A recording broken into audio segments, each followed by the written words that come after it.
नमस्कार, आपण पाहत आहात महानगरी न्यूज. मी संतोष मोकाशी. इचलकरंजी शहरातील आणि परिसरातील बातम्या जाणून घेण्यासाठी महानगरी न्यूज चॅनलला सबस्क्राईब करा. चला तर मग पाहूया आजच्या महत्त्वाच्या बातम्या. कबनूर बंदूक प्रकरणाची व्याप्ती वाढली. 6 आरोपींना पोलीस कोठडी. इचलकरंजी शहरालगत असलेल्या कबनूर येथील गोळीबार प्रकरणाला आता मोठे वळण मिळाले असून या प्रकरणाची व्याप्ती दिवसेंदिवस वाढत आहे. पिस्तूल हाताळताना झालेल्या अपघाती गोळीबाराच्या तपासातून कबनूर परिसरात बेकायदेशीररित्या बंदुका तयार केल्या जात असल्याचा संशय पोलिसांना आला. या प्रकरणात यापूर्वी 5 आरोपींना ताब्यात घेऊन न्यायालयात हजर करण्यात आले होते.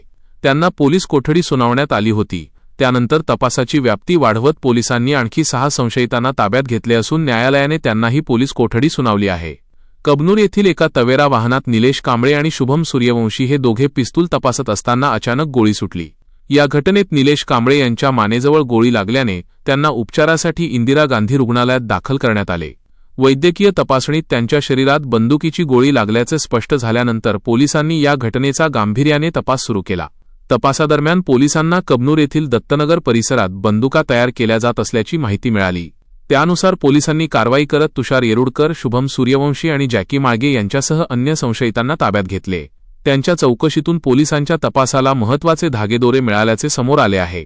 या कारवाईत पोलिसांनी 2 बंदुका, जिवंत काडतुसे तसेच बंदूक तयार करण्यासाठी लागणारे कच्चे साहित्य जप्त केले. यानंतर पोलिसांनी तपासाची दिशा अधिक व्यापक करत या प्रकरणात आणखी कोणाचा सहभाग आहे याचा शोध सुरू केला. त्यातून बिलाल मुल्ला, मोसिन मोमीन, जुनेद शेख, युवराज पाटील, प्रणिल भामने आणि अन्य संशयितांना ताब्यात घेण्यात आले. या सर्वांना न्यायालयात हजर केले असता न्यायालयाने पोलीस कोठडी सुनावली आहे. तर राकेश खोत हा संशयित सध्या फरार असून पोलीस त्याचा शोध घेत आहेत. या प्रकरणात कबनूर, इचलकरंजी तसेच सांगली जिल्ह्यातील काही व्यक्तींचा संबंध असल्याचा संशय व्यक्त केला जात आहे. आतापर्यंत तपासात समोर आलेल्या संशयितांचा एकमेकांशी संपर्क होता का? बंदूक तयार करण्यासाठी स्वतंत्र ठिकाणी व्यवस्था करण्यात आली होती का? आणि या प्रकरणामागे मोठे नेटवर्क कार्यरत आहे का? याचा तपास पोलीस करत आहेत. कबनूर, दत्तनगर, जवाहरनगर, भोनेमाळ आणि इचलकरंजी शहर परिसरात बेकायदेशीर पद्धतीने बंदुकांची विक्री करण्यात आली आहे का याचाही तपास सुरू आहे. या संशयितांनी यापूर्वी कोणाला बंदुका किंवा पिस्तूल विकली आहेत का?